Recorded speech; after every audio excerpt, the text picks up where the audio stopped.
You can see we've got all the timber cut for the concrete posts. We're going to get the timber screwed to the concrete post first, then swap drills, and then we'll do the timber ones after. And then it's just timber work really, top rail, bottom rail, vertical, in between. I think that's about it. Time for time lapse.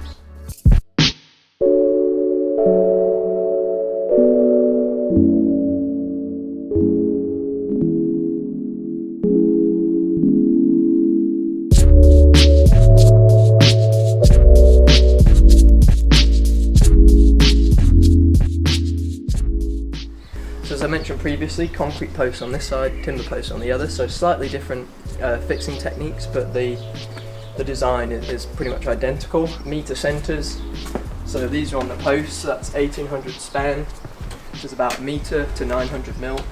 What have we done here, Gregster? We just got the weed mat up on the screen. What does that do? So that you have a black background behind it. There we go, lovely jubbly. So you know us, we got the 10 mil join in between battens. So now you got a perfectly seamless black finish. Getting there, time for the battens, baby. Alright, what's up guys, so we're all prepared. Well, we've started the screen as you can see. So I'll just let you into a bit of the process that we've developed. So there, if you can see here, is our cutting list. So we've got 1 that way, 2 that way, and then 3 that way. The reason we've got 3 is I don't like having every other join. So join here, then no join, then join. That's how a lot of people do it, whereas I prefer it random. So you can't actually trace the joins that easily. That's what I like to do.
Boom, and just like that, screen shot up.